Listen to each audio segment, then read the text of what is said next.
This episode is brought to you by AWS. Amazon Q Business is the generative AI assistant that can securely understand your business data, summarize results, and streamline tasks.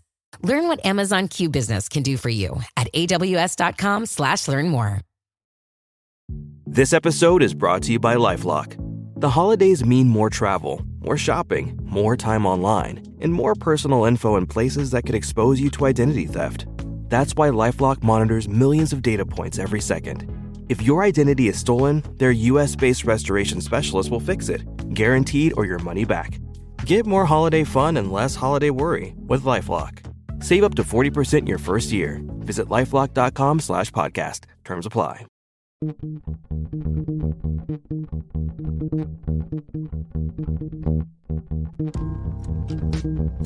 In October 2019, Arlington, Texas was chosen to be the home of a new national museum, unlike any other.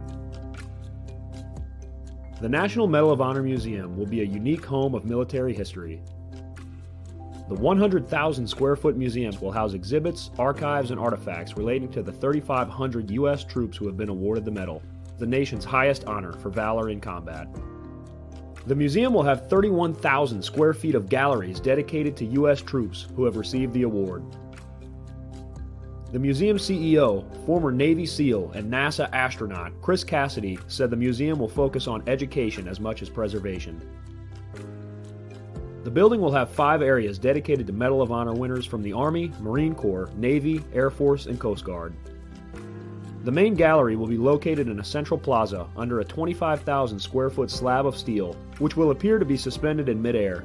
It will be supported by 5 pillars. Black Rifle Coffee is a corporate sponsor of the museum, as are the Dallas Cowboys. The museum's board also includes over a dozen major corporations and 6 Medal of Honor recipients, including David Bellavia, Patrick Brady, and Britt Slabinski. Army Staff Sergeant Bellavia was awarded the medal for clearing an entire house by himself on November 10, 2004, as a squad leader in support of Operation Phantom Fury in Fallujah, Iraq. He killed 4 enemy fighters and wounded a 5th in close quarters battle. Army Major General Brady flew and coordinated the evacuation of 51 seriously wounded men during a firefight in Vietnam in January 1968. Slabinski, a Navy SEAL chief and team leader, led a rescue team of SEALs during Operation Anaconda in Afghanistan in March 2002. Slabinski and his team flew to a mountaintop ambush site to rescue Petty Officer First Class Neil Roberts, who had fallen from the back of a helicopter. Slabinski led the team through almost constant combat against an entrenched Taliban force. Along with the board members, former presidents Jimmy Carter, Bill Clinton, George W. Bush, and Barack Obama serve as honorary directors.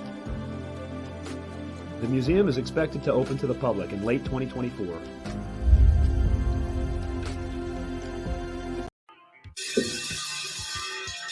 All right. Welcome back. MisFitNation. We are a show founded by a veteran and hosted by 2 veterans and a military spouse. Our mission is to get people to tell their story to the world. If you're an author, share your tips with the MisFitNation. If you're a musician or actor, our audience needs to know how they too can get into the business. Coaches, we love our coaches. Come on and share some of your tips with the Misfit Nation to help them become better versions of themselves. If you're a corporate leader or an entrepreneur, come on and share how you did it and how hard you have fought for success. If you're a veteran, first responder, or Gold Star family, we would love to have you come on and just share your story with the Misfit Nation. We always have time for you. If you're feeling down, alone, or starting to see the darkness, stop. Think about those who are around you. You are not alone. You will be missed. If you feel like your problems will be a burden to those in your inner circle or are embarrassed, dial 988. If you are a veteran, take option 1. We need you to keep pushing forward. Don't make a permanent solution to a temporary problem. If you're a new listener, welcome to the Misfit Nation. Be sure to subscribe to our show on your favorite podcast apps and also on our YouTube channel at @_Misfit Nation. Subscribe and click the bell to keep you up to date with our latest episodes and all of our news. You can also find us on Heroes Media Group and About Face Radio. Now, let's get to the show.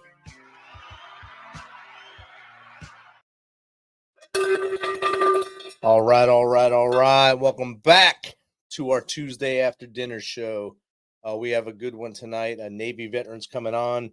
But first, we'd like to start the show off by remembering the two SEALs we lost, Special Operations 1 SEAL Chris Chambers and SO2 Gage Ingram. As I told you the other night, they were declared deceased after the search was not fruitful in finding them off the coast of Somalia.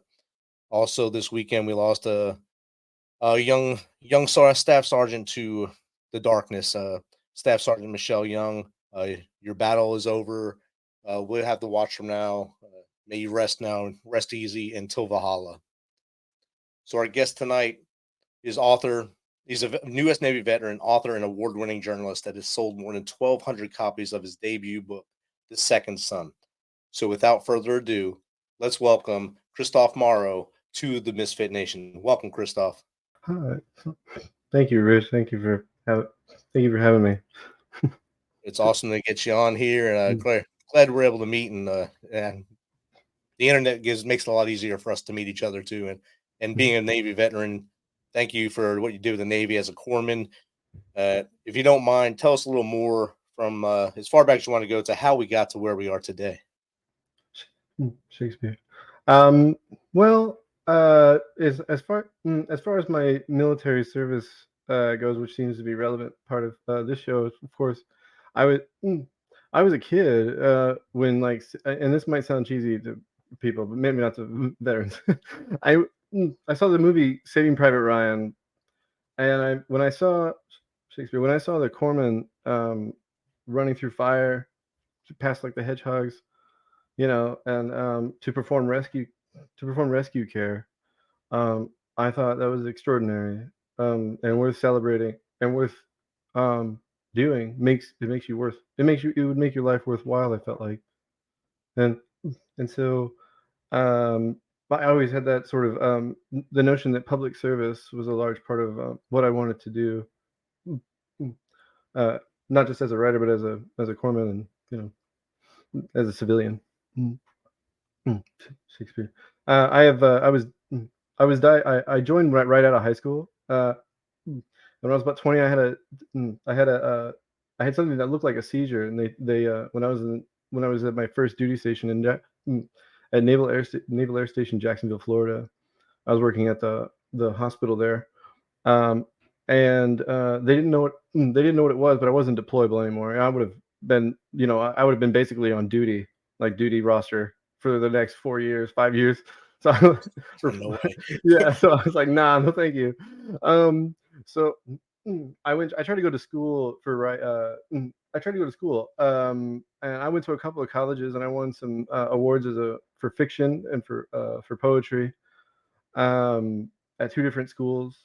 And then I taught myself to write, of course, because I didn't go to school for it.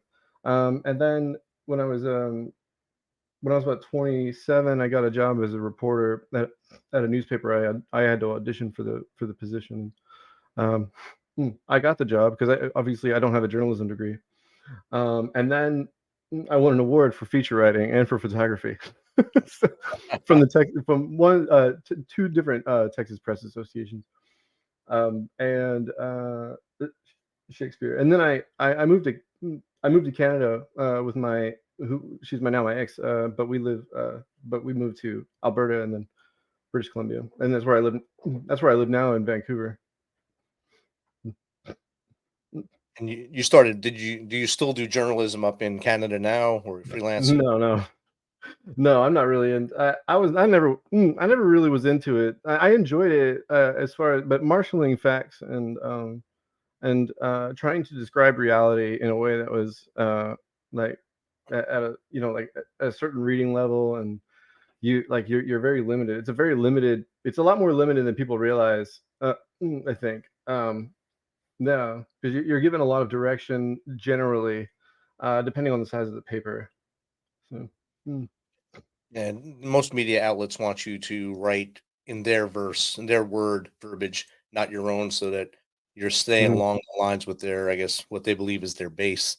So that you can't really, like you said, you can't have that free thought, that free thinking, or come to your own conclusion. You have to have a conclusion before you start the story.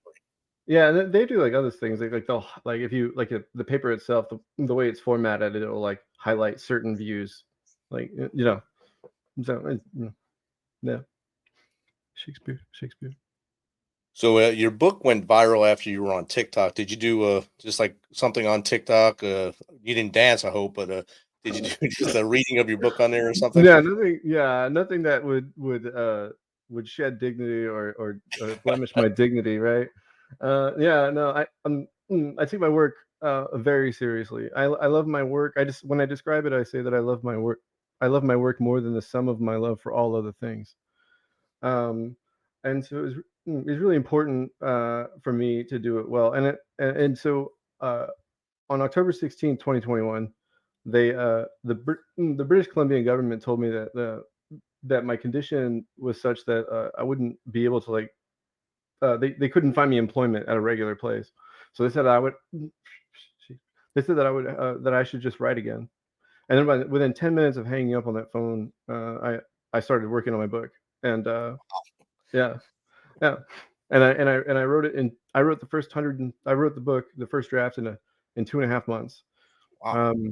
And it was 162,000 words, which, if just to give you guys like some perspective, The Hobbit is 98,000 words. So 100, it's almost double the length of The Hobbit, and I did it in 2.5 months. and then the rewrite took a great deal longer, more than a year and a half, I think. But Shakespeare.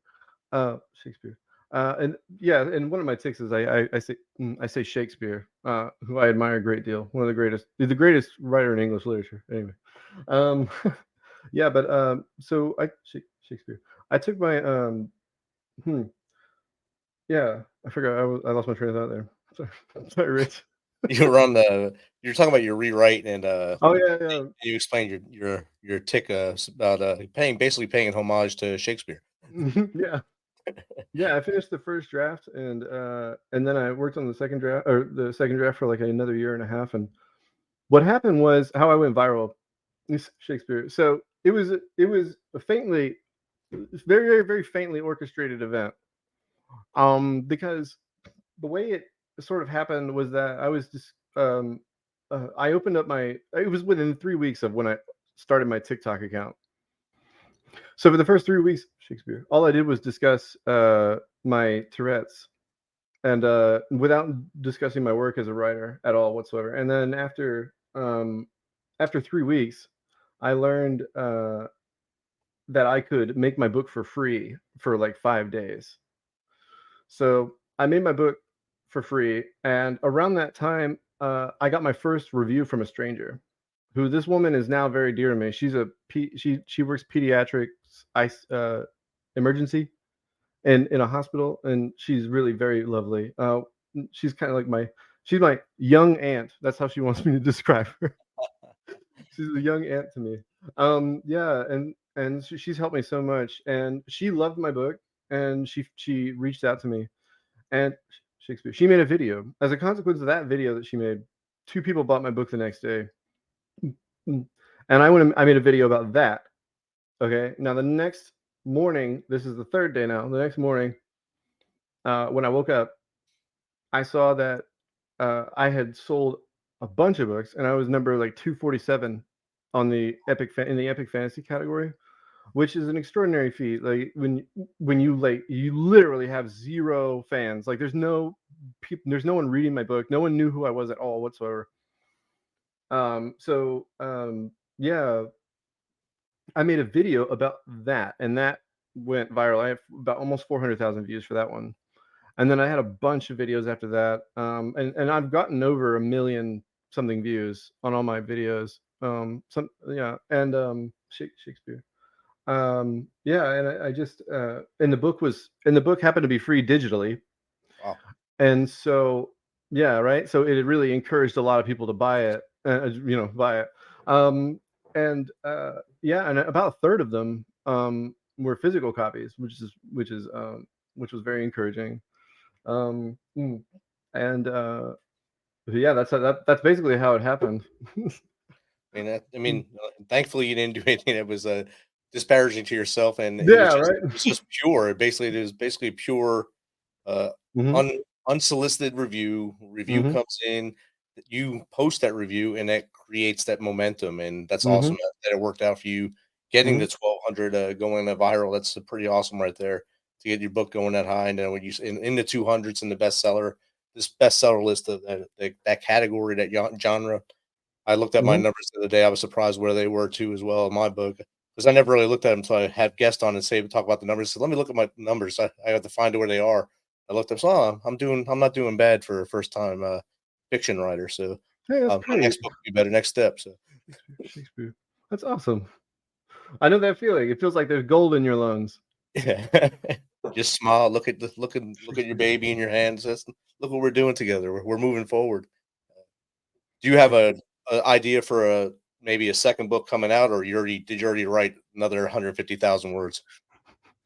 I've written over 100 something thousand words, yeah, on my next book. Yeah, I'm Shakespeare. I'm very disciplined. And you're right, Rich. Like large part of it was like not making a spectacle, of myself and of my profession, because I am very serious about my work. I am very serious about my work, and which for me is like a necessary part of my personality, I think. Because it is a very solemn thing. I feel like, yeah, and so doing well, especially now, like I've gotten a lot of really outrageous and very flattering reviews from people I'd never met, and it was when I started volume 3. I've also written a kids book which is called Liam Earns a Friend. It's a Christmas book, and it's just about a kid that finds a dinosaur egg, and when it hatches, he takes it back to the mother, and the mother says that all of her other eggs, they died, they didn't make it, and so this one egg is the only one. So it's about grief, and about like and she wants to he wants to play with the kid, but there's a whole thing. Anyway, it's really quite cute. And the one I'm working on right now is volume 3 of my book. That's an epic fantasy, uh, but it's really literature that's dressed in epic fantasy, because I found that epic fantasy for me is it lends itself to like really allowing you to describe reality that we live in without like alluding to it directly, which is really great. It's about, and there's like no racism or sexism, which is like really important for me, because like I wanted it to be adventure for everybody. You know what I mean? Because it's yeah. like, you know what I mean? It's like it's just baggage. So Shakespeare. So you had a pretty good journey in life as well. I mean, you grew up in an abusive family because Yeah. your parents were both suffered through some form of addiction, and then you yourself were uh, on with drinking alcohol, and you got yourself Mm. sober to kind of battle with what your Tourette syndrome now, and also become the clear-headed writer you are as now as well. You were the Mhm. first person in your family, first one of your siblings to graduate high school as the youngest. That's an accomplishment there. I guess you Mhm. seen what they did, and you didn't want to do that. Let me Mhm. finish that. Let me stair step and get past them. And then you realize that maybe school's not for me, because school's not for everybody after that level. No, yeah, That's something for we have sure. to realize in the world, that not everyone can go to college or should go to college. Yeah. There's other things out there, and you Mhm. found the path just by teaching yourself basically to become Mhm. that writer by reading and writing, and that's a testament to your discipline right there. D Yeah, it really is. I really it really yeah, I love my work, and I was the third born, so like and out of 4. I have a little brother. He also graduated high school, which by the skin of his teeth, I think too. So I didn't, just if anybody is concerned, like I'm somebody that didn't do well in school at all. Shakespeare. I had a 2 point. I think I graduated with a 2.25 GPA. I was like fifth from the bottom of that of my class, and this was not a competitive school. So, but I was dealing with a lot. Shakespeare. I was dealing with a lot emotionally. Yeah, I mean, you know, uh, my mother actually married a dude that's like 20 years younger than her, and yeah, the worst. It's not a good situation. Yeah, it was a rough. It was really hard in high school until I went to the Navy with my friend who I sort of lived with his family at the end of our school year, because I couldn't live with my mother anymore. Um, Shakespeare, Shakespeare. It was a really wild time, but it ended up I learned a lot. being in the Navy. It's really, you know, it's a lot more boring than people think. Like the boot camp, anyway. You think it's it's really eventful and like it's a lot. No, in the Navy anyway, it's pretty tame. And I heard now you can't even yell or something anymore. Probably not. Believe me, I don't know. it changes daily. So Yeah, Shakespeare. I think all the armed forces now do things a little differently. The Marines probably don't. They probably still have the same script that they go by to rip the brain out. Try the to stop them. brain Try to stop them. That's all I'm saying. Those guys are crazy. You know. Did your friend stay in the Navy, or is he out as well now? Yeah, he was deployed a few times. I think Shakespeare. He was a corpsman also. And we're still very dear friends. Like and yeah, he did. Yeah, we did the buddy system, the buddy program or whatever. So we went into boot camp together. Mm-hmm. You get the rank. Did he get the rank? Yeah, he got to go to boot camp, and then we got to, and then after that we went to corps school together. And then yeah, and then we diverged after that because I think he went West Coast, I think. Yeah, Shakespeare. See, after you said 2.25, I was going to say something along the same line Rosa just said. She said even C's get diplomas and degrees. So 2.25 is still graduating. I was going to say, a person in medical school with a D is still a doctor. So. Yeah, what do you call a person that graduated last in medical school? A doctor. Doctor. So funny. I love that. Navy doctor or Army doctor. Mm-hmm. So that's what you get right there. Have you thought maybe of writing a book about service members, or just stay with the genre you're staying in? You know what? I actually discussed that in my book anyway, because there's military troops in the book, and one of the things that I refer to is that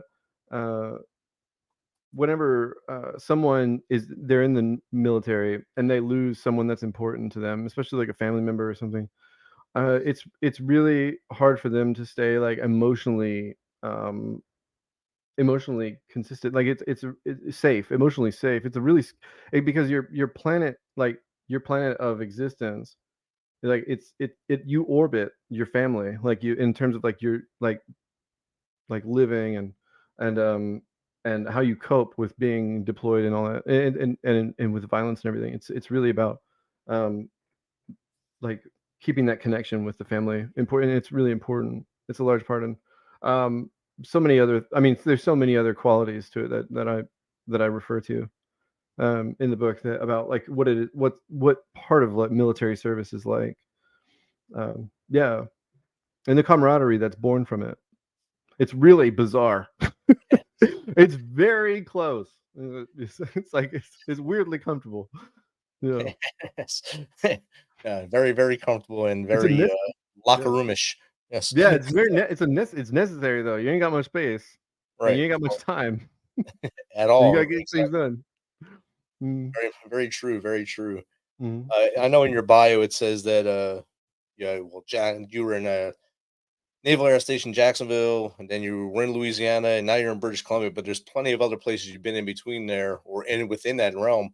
What's some of the best places that you've been to during your travels? Oh man, actually, there's so many lovely places like all over the U.S. You know what? Idaho is actually a lot more beautiful than people realize. I don't know if you've ever been there, but like there in the mountains, it's gorgeous. It's crazy. It's crazy pretty. It's really there's nothing there, but the nothing that's there is gorgeous. You know what I'm saying? It's like it's beautiful. Like it's a lot of like all the roads like wind through mountains and rivers, like are running alongside on the interstates and stuff.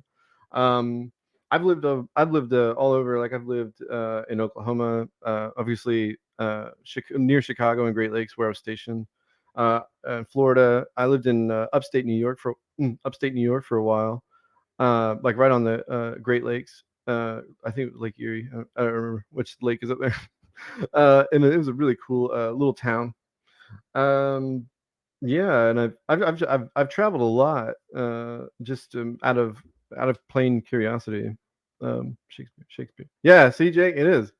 It's crazy. It's weird. You never think like nobody talks about Idaho, but that's like the one. It's gorgeous. It's a gorgeous place. Most people hear Idaho, they think potatoes, and then Boise State University. Yeah. Mm-hmm. the blue field. Shakespeare. I actually had an interpreter from Afghanistan when he came to the States to become a citizen. Mm-hmm. He settled in Idaho. That was his first choice to go to Idaho. And I said, What? I don't understand how and why. I He am bewildered by that. went right to Boise. Now he lives in Washington, D.C., but that was his first stop was Idaho, Boise. I was like, wow, okay, good choice, I guess. Yeah. If y'all ain't seen if you haven't been to DC, anyone and seen the Lincoln Memorial, it's an incredible place, and it's really cool. It's really quite cool. Yeah, all the monuments and stuff. Yeah, if you take the time to absorb it and push the school children out of your way, it's beautiful there. And best time to go is about this time of year because there's not as many school trips right now. In DC? Yeah. And it's not as hot. Yeah, that too, yes. It's a swamp town, y'all. It's a swamp town. Very hot, very, very hot there. Yeah. This time of year, like December or January, the school trips have slowed down a little bit, and you pretty much can go into all the museums, into all the monuments, and of course the Washington Monument, all the other memorials that are there, and possibly get close to the White House without protesters. So it's probably the best time of year to go. Yeah, man, it's funny that I was there during the 2020 election. It was a clash. It was a clash of clans, yo. It was a clash of clans. I ain't never seen anything like it. It was crazy. So, Kristof, if you could give advice to anyone that's in the audience that wants to write a book, what would that be? Oh, so much. I actually do free writing tutoring. I do like one-on-one, and it's free, and we do like at least an hour, and we go like word for word over. Even some of my students are actually English teachers, and I did not get a degree, and I teach English teachers now. So. My advice would be to have a comprehensive understanding of the world, because when you know what's going on, like you know how things are connected, you can create connections that inspire even you. So it's an important part of understanding like how reality works, so you can describe it in a way that is compelling, and true, and reliable.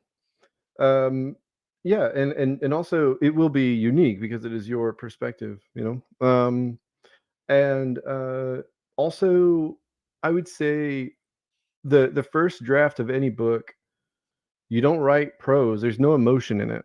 You don't do any of that. You just events. Like move from one event to the next.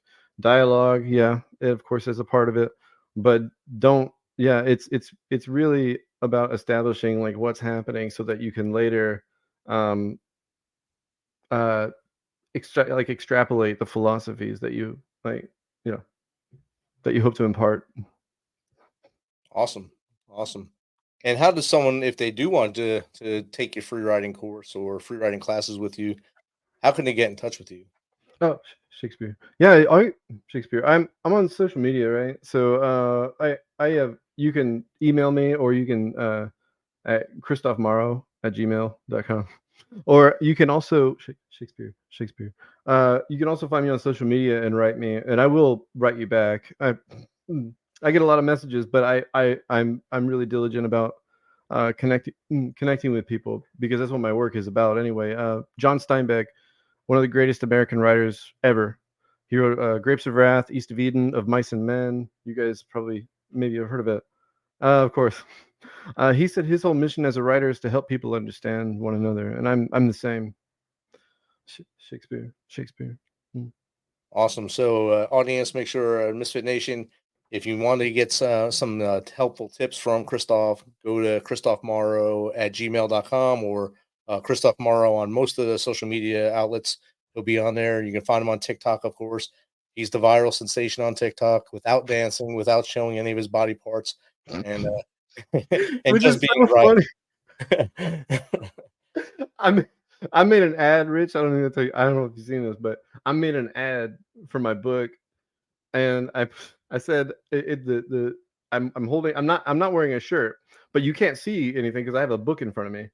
And I said I've been going to some advertising seminars and learning how maybe I can sell some more books. So you guys might see some new strategies that I'm going to deploy in the near future. It'll be pretty noticeable. And then and it's covering. You can't see it, of course, anything, but it's still just being silly. I'm sure that got a lot of views though. So No, you know what? that one did Less it. than you think. Not a flattering number. Not a flattering number of views, honestly. Well, outstanding. Kristof, it's been great chatting with you tonight. Thanks for jumping on from British Columbia tonight, and we can't wait to see your next works. When those come out, let us know. We'll bring you back on to chat it up. Thanks, Rich. I appreciate you having me. All right, have a good night. All right, hoorah. This message is from the U.S. Department of Veterans Affairs. Did you serve in the military? If so, you can obtain a free lifetime pass to more than 2,000 federal recreation sites. These sites are located across more than 400 million acres of public lands, including national parks, wildlife refuges, and forests. The lands host activities to fit any lifestyle: hiking, biking, fishing, camping, and much more. Gold Star families are also eligible for these free lifetime passes. Plus, they cover entrance fees for a driver and all passengers in a car, or up to 3 additional adults at sites that charge per person. Obtaining one is easy. Just go to the National Park Service website, nps.gov, or the National Park Service app.